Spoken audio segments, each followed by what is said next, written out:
Il a mis du temps, mais il lui a enfin répondu après des mois d'attaques sur les réseaux sociaux. Yannick Sinner répond enfin à Kyrgios de la meilleure des manières. Vous allez voir, c'est exceptionnel. Ma masterclass sur le deuxième tour tendu d'Alcaraz. Bublik, il a changé et le thriller de Fokina, c'est le programme magnifique qui vous attend aujourd'hui. Je te laisse claquer ton meilleur pouce, t'abonner aussi pour ne rien manquer de mes quotidiennes et on se retrouve juste après un petit mot du sponsor. Je suis très heureux de vous présenter un nouveau partenaire sur la chaîne et ce partenaire c'est Waterdrop. Waterdrop est l'un des partenaires officiels de l'Open d'Australie, mais aussi de joueurs de premier plan comme Rublev, Bublik ou Fritz. Vous avez forcément déjà vu cette marque sur un court de tennis. Le message de Waterdrop, il est super simple. Moins de bouteilles en plastique et plus d'hydratation. Leur produit phare, c'est cette bouteille qui conserve votre boisson au chaud pendant 6 heures et au froid pendant 24 heures. Que vous jouiez dans un hangar congelé ou cet été en plein cagnard, la bouteille officielle vous accompagne partout et vous allez faire des jaloux, je vous le garantis, même dans la vie de tous les jours. Quel flex de sortir ça au boulot ou en cours. En parallèle, Waterdrop propose des petits cubes d'hydratation avec toutes les vitamines nécessaires pour rester au top toute la journée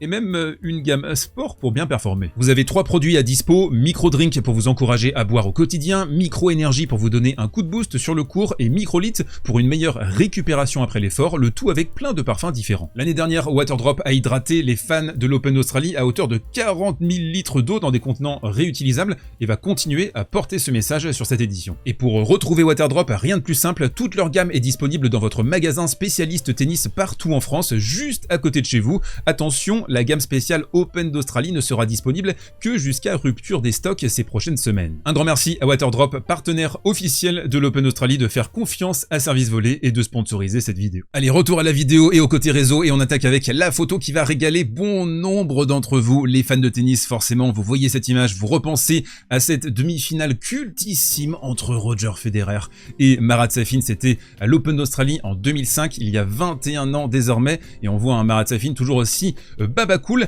D'ailleurs, petite info sympa par rapport à Carlos Alcaraz et Roger Federer, c'est que les deux, ils sont de plus en plus proches, on les avait vus ensemble à Shanghai notamment, ce qui avait alimenté le fantasme de voir un jour peut-être Roger Federer coacher Carlos Alcaraz dans une super team extraordinaire. En tout cas, ce qui est sûr, c'est que les deux jouent au golf. C'est Carlos Alcaraz qui l'a dit après sa qualification face à Hanfmann au deuxième tour, et on sait pas qui a gagné, mais on sait que Carlos Alcaraz, il utilise beaucoup le golf pour se relaxer pendant les grands chelems. Il y en a un qui était particulièrement relax, c'est Yannick Sinner sur un podcast australien. On va écouter la séquence, elle est géniale. Alors un petit peu de contexte d'abord, c'est que Nick Kyrgios, il a passé sa vie l'année dernière à trash-talker Yannick Sinner par rapport à ce double test positif, par rapport à cette suspension de 3 mois négociée entre l'Open d'Australie et Roland Garros pour qu'il ne manque aucun grand chelem. On rappelle, Nick Kyrgios, il avait parlé d'équité dans le tennis qui n'existait plus. Il avait aussi fait quelques promesses quand il avait dit si je l'affronte à l'Open d'Australie, j'essaierai de déclencher un chaos contre lui, je ferai en sorte que chaque personne dans le public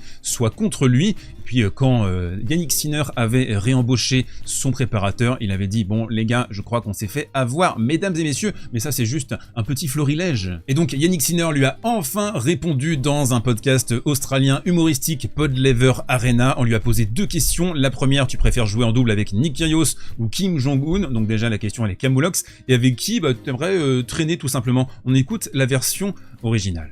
You've been playing a game here on Pod Lever Arena. It's Would You Rafter, a doubles edition, where we'll put 2 people up on screen and you'll tell us who you would rather be doubles partners with. So up on the screen now we have Nick Kyrgios and Kim Jong-un.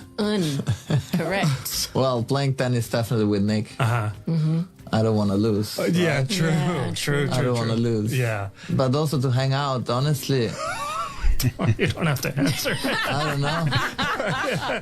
We'll keep moving. We don't want to put you in a bind with that one. Je vous fais la version française. Il a répondu pour jouer au tennis certainement Nick parce que j'ai pas envie de perdre. Par contre pour passer du temps ensemble, honnêtement l'hésitation elle est fabuleuse parce que là on parle d'une comparaison entre un joueur de tennis et un dictateur. Il y a forcément un écart qui est succulent. Je trouve que au-delà de ça, Yannick Sinner il a pris une nouvelle épaisseur depuis 1-2 ans je trouve dans son charisme, dans sa prestance, dans sa manière aussi de répondre aux médias. Mais vous avez peut-être un avis divergent et du coup je vous pose la question, est-ce que pour le coup vous êtes plutôt plutôt team Sinner ou team Kyrgios? Allez, c'est l'heure de la masterclass, on va parler tennis, on va parler Carlos Alcaraz face à Yannick Hanfmann, un premier set qui a été ultra accroché. Alors non, je sais que là vous êtes en train de vous frotter les yeux, vous vous demandez mais attends, c'est Andy Murray qu'il est en train de jouer?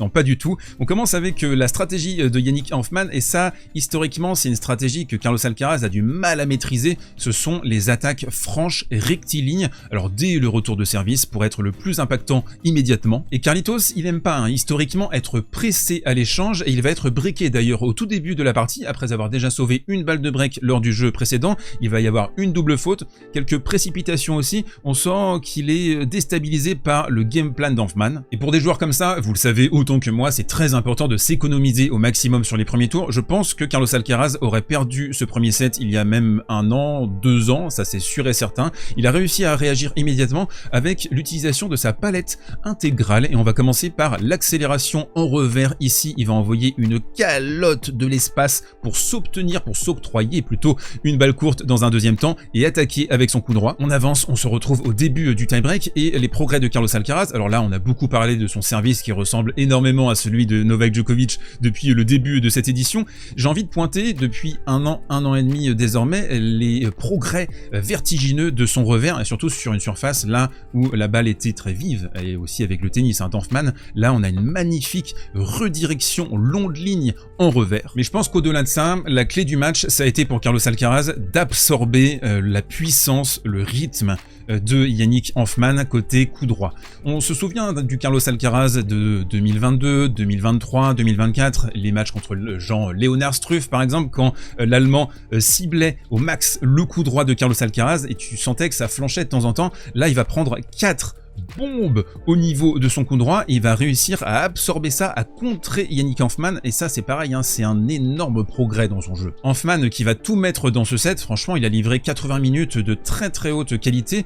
Un autre secteur important, et c'est pas que pour Carlos Alcaraz, c'est dans le tennis de très très haut niveau désormais, je pense qu'à peu près tout le monde sert très bien, par contre la différence se fait de plus en plus au niveau de la relance. On est dans un tennis de relanceurs, on le voit sur les stats avancées avec Yannick Sinner et Carlos Alcaraz qui sont les meilleurs relanceurs du circuit, et ici notamment donc on a un service extérieur côté égalité pour Yannick Hanfmann, et Carlos Alcaraz qui va se déployer, qui va trouver une superbe longueur ici et remporter un échange capital, surtout qu'il venait de se faire mini-breaker juste avant. Alors là on va peut-être dépasser le cas Carlos Alcaraz, on va parler globalement, on va parler tennis de très haut niveau. La différence qui se fait entre un Carlos Alcaraz et même parfois, on en parlait par exemple de Ben Shelton hier face à Hugo Humbert, c'est dans les moments importants, quand il y a une balle un peu tendre, et là Hanfmann, c'est très rare pourtant sur ce premier set, mais il va faire un coup droit un petit peu retenu dans cette position, et là le truc c'est qu'un Carlos Alcaraz, il a un demi-espace, et bien il va se jeter plein fer dans une accélération là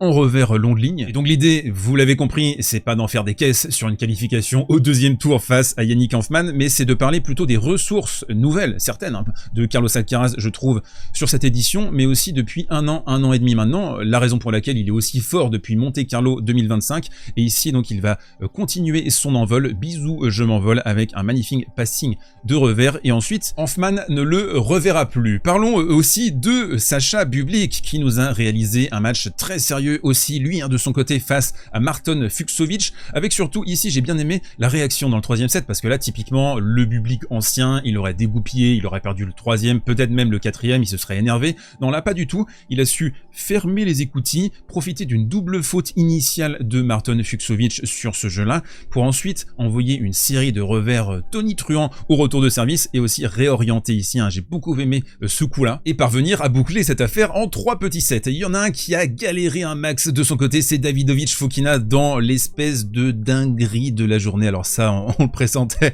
parce que Fokina, il se passe toujours des choses quand il joue en Grand Chelem. Il va être à 2 points du match dans la fin de la 3e manche, il va se faire complètement remonter, il va sauver 3 balles de break au début du 5e. Là pour moi ça c'est du Fokina dans le texte. On a un coup penalty, il va rejouer sur Opelka, il a beaucoup de chance que ça revienne pas, parce qu'un break là clairement c'était la fin du match. Et nous ne sommes plus, mes très chers Goats, qu'à un seul match du fabuleux leurner Tien Daniil Medvedev en 8e de finale. Alors ça moi je veux le voir à tout prix, ce match là. Ça a été un match d'ailleurs périlleux pour Medvedev sur un set et demi, vous allez le voir, un premier set vraiment au couteau, Alice qui a fait une superbe entame de rencontre, et là j'ai envie de pointer cet instant. Pourquoi? Parce que c'est c'est la 3e balle de set de Daniil Medvedev, elle est enfin sur son service, et il va choisir de servir une première seconde à 183 km/h, une zone extrêmement neutre qui va atterrir juste ici, et donc il va se faire punir dans un deuxième temps par Quentin Halys. Alors pourquoi il a choisi de faire ça? Parce que déjà contre De Jong sur le premier tour, il avait perdu 2 fois son engagement avant de conclure, même chose face à Nakashima lors de son titre à Brisbane,